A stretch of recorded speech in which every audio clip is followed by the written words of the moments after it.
भारत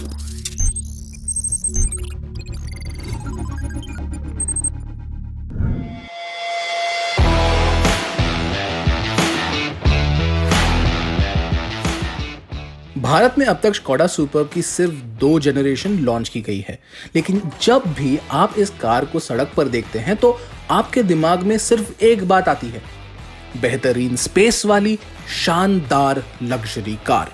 यहां तक कि इस कार ने 2018 में कार एंड बाइक का car of the year award भी जीता था। और हाँ, कुछ संकेत भी मिले हैं जो नई और पुरानी कार में अंतर बताते हैं। पहला संकेत, जो सबसे बड़ा भी है, कार को पहले से पतले हेडलाइट्स मिले हैं। ये दिखने में काफी सुंदर है और चूंकि ये आकार में पतले हैं तो इससे कार ज्यादा आक्रामक भी दिखती है। दूसरा संकेत, अगले बम्पर का स्टाइल बदला है और इसे सुपर्ब का लुक तो बेहतर ही हुआ है, साथ ही इसके एरोडायनामिक्स में भी बदलाव आया है। तीसरे क्लू के लिए आपको गाड़ी के डिज़ाइन को बहुत बारीकी से देखना होगा, क्योंकि ये फ्रंट बम्पर में बहुत अच्छी तरीके से इंटीग्रेट किया है, और वो है ये एयर कर्टन। इसके वजह से आपको स्पोर्ट लाइन जो ट्रिम है और LNK ट्रिम है, इसके बीच में भी फ़र्क पता चल जाता है। और एक बात ये है कि ये बहुत फंक्शनल भी है। इसका मतलब ये है कि इसका जो एरोडायनामिक ड्रैग है, इसके वजह से बहुत कम होता है, क्योंकि हवा सामने से इसके अंदर जाके व्हील वेल्स के अंदर जाएगी। इसका मतलब ये है कि डिस्ट्रीब्यूशन ऑफ विंड बहुत अच्छी तरीके से होगा और एरोडायनामिक ड्रैग भी कम हो जाता है। कार के पिछले हिस्से में पूरी तरह LED टेल लाइट्स दी गई हैं। दोनों टेल लाइट्स को जोड़ती क्रोम की एक पट्टी बढ़िया दिखती है। स्कोडा बैज की जगह पर स्कोडा लिखा गया है और इसे देखकर आपको लग सकता है कि ये कुछ ज्यादा ही हो गया, लेकिन नहीं, यहाँ इसे बखूबी सजाया गया है जिससे ये ज्यादा ताम झाम वाला नहीं दिखता। स्कोडा की बाकी कारों की तरह ये कई साल तक अच्छा दिखने वाला है।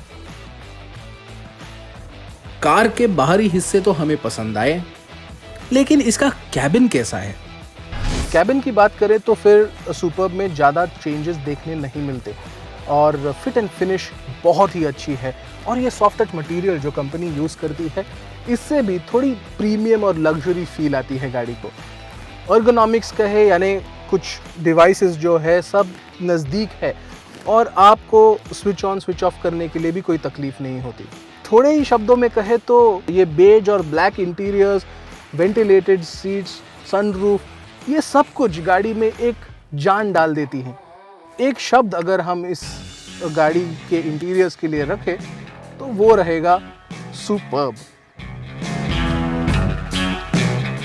सुपर्ब की सीटें काफी मजबूत होने के साथ बहुत आराम देती है और आप इन्हें 12 तरीके से इलेक्ट्रिक एडजस्ट कर सकते हैं। लेकिन अगर आप कार की यही ट्रिम खरीदे तो अगली सीट पर बैठने का सवाल ही नहीं उठता। और इसीलिए ही मैं पीछे के सीट में आया हूं, क्योंकि यहीं आप ज़्यादा समय बिताने वाले हैं अगर आप सुपर्ब LNK वेरिएंट खरीदेंगे। और इसमें आप देख सकते हैं कि स्पेस बहुत अच्छी है, मुझे बहुत नी रूम है, हेड रूम भी काफ़ी अच्छी है। लेकिन अगर आपको ज़्यादा स्पेस चाहिए तो स्कोडा ने ये 2 बटन्स दिए हैं, इनको कहते हैं बॉस बटन्स, और इनको आप बस यूं पुश करें तो ये सीट आगे निकल जाती है और ये करें तो फिर ये टिल्ट भी हो जाती है और फिर आपको मिलती है इतनी सारी जगह। और रियर सीट पे AC वेंट्स भी हैं जहां आप टेम्परेचर भी कंट्रोल कर सकते हैं। टोटल गाड़ी में 5 लोग बैठ सकते हैं, लेकिन पीछे के सीट पे 3 लोग बैठ सकते हैं। लेकिन जो मिडिल सीट पे बैठेगा, जो यहाँ पे बैठेगा, उसको थोड़ा डिस्कम्फर्ट होगा, और वो इसकी वजह से क्योंकि ये जो सेंटर टनल है वो थोड़ी ऊंचाई पर है और यहाँ पे बैठने के लिए काफ़ी जगह नहीं है। तो 2 लोग तो आराम से बैठ सकते हैं, पर तीसरा थोड़ा प्रॉब्लम हो जाएगा। लेकिन अभी इस गाड़ी में इतनी सारी जगह है तो मैं थोड़ा आराम कर लेता हूँ, क्योंकि शूट सुबह से कर रहे हैं, और तब तक आपको गाड़ी के बाकी फीचर्स के बारे में हम बताते हैं।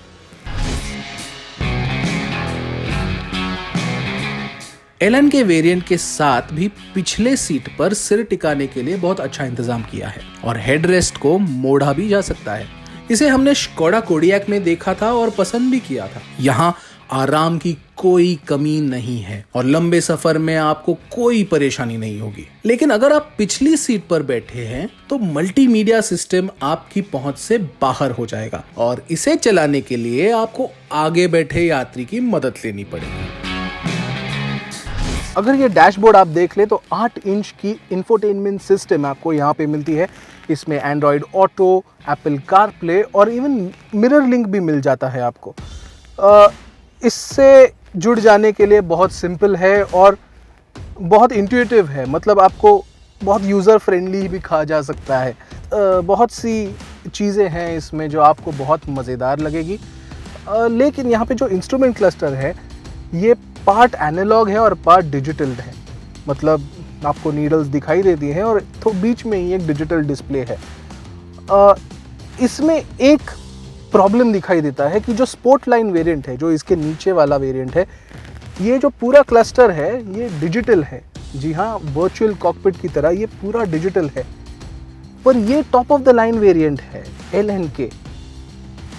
हम इस लॉजिक को अभी तक समझ नहीं पा रहे और शायद स्कोडा हमें इस बारे में कुछ और बता सकती है। इसके पीछे का तर्क ये हो सकता है कि स्पोर्टलाइन को खरीदने वाले कार को खुद चलाएंगे और LNK वेरिएंट में मालिक पीछे बैठना पसंद करेंगे। ऐसे में जो कार खुद चलाने वाले हैं उनके लिए वर्चुअल कॉकपिट से कई चीजें आसान हो जाएंगी। हमें ये तर्क कुछ हजम नहीं हुआ। अब चलते हैं कार के दिल यानी इंजन की ओर। ये कार सिर्फ पेट्रोल इंजन में आई है और स्कोडा ने इसका डीजल मॉडल पेश नहीं किया है। कार के 1.8 लीटर पेट्रोल इंजन को 2 लीटर पेट्रोल इंजन से बदला गया है और आंकड़े भी बेहतर हो गए हैं।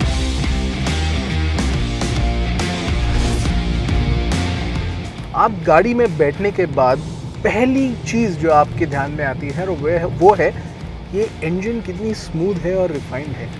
इसका मतलब ये है कि आवाज़ बहुत कम है और कैबिन के अंदर नहीं आता। अगर आप 4500 RPM क्रॉस करते हैं फिर थोड़ी सी आवाज़ आती है, पर इसका ये मतलब है कि ये गाड़ी कितनी रिफाइंड है और इसका इंसुलेशन कितना अच्छा है ये ध्यान में आता है। 188 bhp है इसमें, 10 bhp ज़्यादा पहले से और 320 न्यूटन मीटर टॉर्क है। वो टॉर्क जो है वो 1500 RPM को किक इन करता है। इसका मतलब ये है कि जब गाड़ी को आप पुश देते हैं वो लोअर RPM से आती है। लेकिन जो टर्बो है गाड़ी का वो 2200 RPM के बाद ही आता है और इसका मतलब ये है कि अगर आपको ओवरटेक करना है तो थोड़ी देर रुकना पड़ता है और थोड़ा पेशेंट होना पड़ता है। लेकिन ये पैडल शिफ्टर्स जो है वो बहुत काम में आते हैं ओवरटेक में, और आप बस डाउन शिफ्ट करें तो आप निकल जाते हैं। लेकिन खासियत ये है LNK वेरिएंट की कि इसमें ड्राइविंग मोड्स आते हैं और इसके बारे में मैं आपको और बताऊंगा।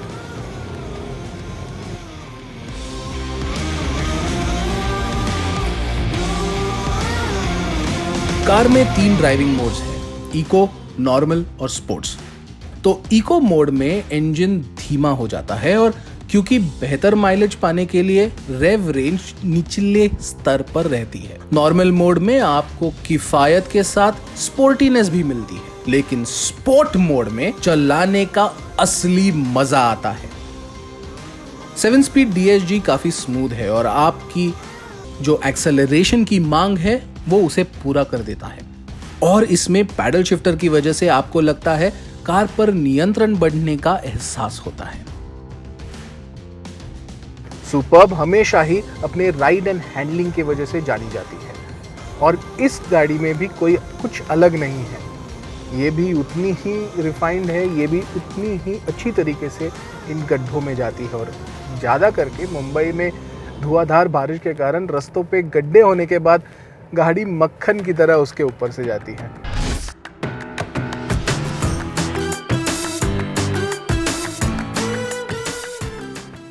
तो क्या इस कार को खरीदना समझदारी होगी? स्कोडा सुपर्ब के स्पोर्टलाइन वेरिएंट की कीमत 29,99,000 रुपए रखी गई है और इसके LNK वेरिएंट की कीमत 32,99,000 रुपए है। इसके सीधे मुकाबले में सेगमेंट की सिर्फ एक कार है जो टोयोटा कैमरी हाइब्रिड है। हालांकि ये कार सुपर्ब की तुलना में लगभग 10 लाख रुपए महंगी है। सेगमेंट में फिलहाल फोक्सवैगन पसाट और होंडा अकॉर्ड के BS6 मॉडल नहीं उतारे गए हैं। ऐसे में सुपर्ब का बाजार में शायद ही कोई मुकाबला मौजूद है, लेकिन इस वजह से स्कोडा ने कार में कोई कमी नहीं छोड़ी है और सुपर्ब ने सेगमेंट में एक बेंचमार्क तय कर दिया है।